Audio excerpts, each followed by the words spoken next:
Bonjour les amis, j'espère que vous vous portez bien. Aujourd'hui, je vais vous proposer un plat hors saison. Je suis désolé, c'est un plat qui devrait se manger l'été pour avoir de belles tomates mûries au soleil. Mais dans cette période difficile, je trouve qu'un peu de soleil va nous faire du bien. Et donc, on va utiliser quelques ingrédients qui poussent sous serre. J'espère que vous ne m'en voudrez pas. On va retourner du côté de l'Italie, plus précisément vers le sud de l'Italie, dans les Pouilles, pour un plat de pâtes très simple, très facile et absolument délicieux. En fait, tout va dépendre de la qualité des produits que vous allez trouver. La qualité des pâtes, la qualité du fromage évidemment, la qualité des tomates et du basilic jouera aussi, et là, c'est un petit peu plus difficile en hiver. Toute ma recette tourne autour d'une spécialité fromagère du sud de l'Italie, la stracciatella, qui est un fromage frais de vache, spécialité traditionnelle des Pouilles. C'est de la crème fraîche entière et des filaments de fromage. En fait, il ne s'agit ni plus ni moins que de la partie crémeuse de la burrata, la meilleure, la partie la plus gourmande, celle avec laquelle on garnit l'aumônière de mozzarella. Aujourd'hui en France, c'est assez facile de trouver de la stracciatella chez les traiteurs italiens. Allez, on va en cuisine et on se met à la préparation. Regardez ces beaux ingrédients qui regorgent de soleil. On va donc avoir besoin évidemment la reine de ce plat, la stracciatella. Donc ici j'en ai une délicieuse, de très belle qualité, faite en Italie. Je vais avoir besoin de quelques feuilles de basilic frais, de l'ail, des tomates. Donc là, j'ai des tomates cerises françaises qui poussent sous serre, naturellement. On est en hiver. Ici, j'ai du pecorino romano. Vous pourriez utiliser aussi du parmesan. Pour les pâtes, vous pourriez prendre des pâtes courtes. Moi, j'aime beaucoup cette recette avec des chitarra, donc des sortes de gros spaghettis, entre le spaghetti et les linguine, un petit peu.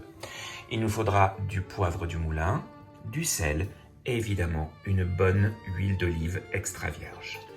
Je vais couper les tomates en deux, je ne vais pas les peler, je ne vais pas les épépiner. J'aime beaucoup personnellement la peau de la tomate, mais si elle vous gêne, vous savez comment faire. Vous les ébouillantez rapidement et là la peau se retire toute seule.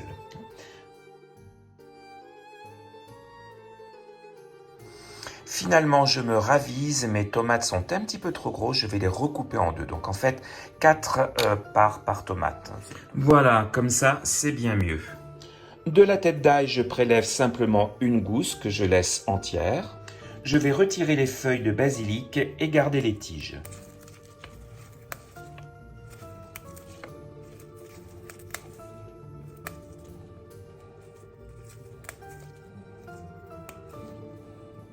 Donc cette partie-là, je la garde. Je verse de l'huile d'olive généreusement dans une poêle. Il en faut quand même une certaine quantité. Voilà, comme ça. J'y mets la gousse d'ail et les tiges de basilic. On fait chauffer à feu moyen et on va laisser dans l'huile environ 5 minutes, le temps que l'huile s'imprègne des saveurs de l'ail et de la tige de basilic. Pendant ce temps, comme toujours, je vais mettre à chauffer une grande quantité d'eau bien salée. N'hésitez pas sur le sel, l'eau des pâtes doit être très salée.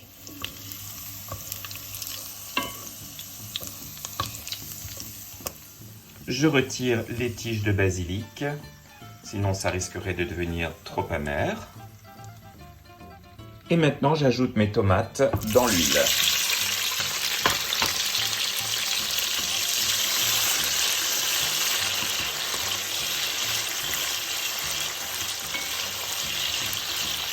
Je baisse le feu et je vais laisser revenir pendant à peu près 10 minutes. Je sale les tomates.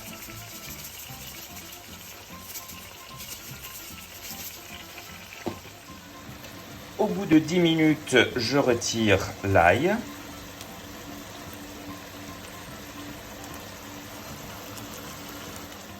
Et à cette étape, donc après 12 minutes environ, je mets le feu au minimum. On attend patiemment que l'eau bouille et quand elle bout, on va y mettre nos pâtes. Voilà, et ces pâtes vont cuire environ 8 minutes. 10 minutes pour une cuisson al dente, mais comme on va terminer la cuisson dans la poêle, 8 minutes suffiront. Donc la stracciatella, comme vous pouvez le voir, est un fromage qui s'effiloche, qui est d'une délicatesse infinie. C'est d'ailleurs absolument excellent, simplement sur un petit peu de pain grillé, sur une bruschetta avec un petit peu d'huile d'olive, un petit peu de poivre et de sel. C'est absolument délicieux. Comme toujours pour mes sauces, je récupère un petit peu d'eau de cuisson et je la rajoute à mes tomates. J'augmente un tout petit peu la température et je laisse cuire doucement. Voilà, la sauce tomate est prête, elle a la consistance parfaite. Les pâtes sont cuites, je vais maintenant les mettre dans la poêle.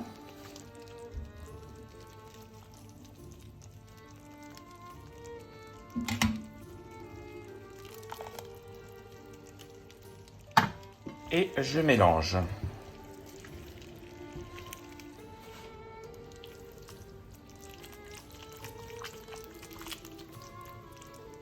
J'ajoute les feuilles de basilic fraîches que j'ai un petit peu coupées.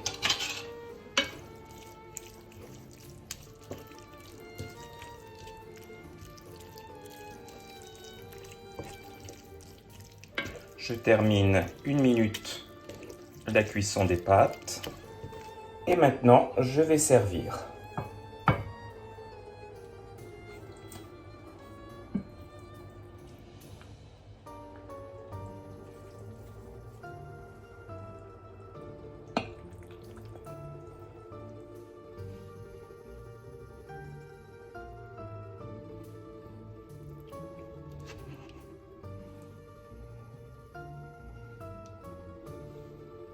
Je râpe un peu de pecorino ou de parmesan, selon ce que vous préférez. Voilà, comme ceci. Je mets maintenant de la stracciatella par-dessus, généreusement, parce que c'est trop bon. Voilà, comme ça. Un tour de poivre du moulin et 2 petites feuilles de basilic entières pour décorer. Voilà les amis, regardez ce bon plat de pâtes absolument succulent que je vais m'empresser de goûter parce que ça n'attend pas les pâtes. Alors, voyons un petit peu ça. Ça a l'air absolument divin.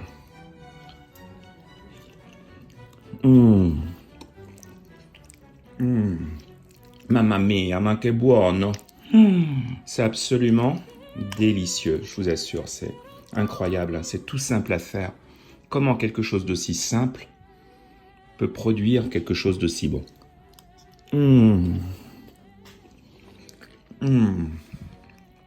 Allez, à bientôt les amis.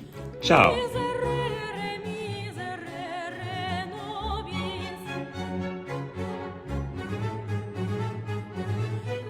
Et s'il vous reste de la stracciatella, faites comme moi, une belle tranche de pain de campagne, un petit peu d'huile d'olive, du sel, du poivre du moulin et le fromage par-dessus. C'est un régal.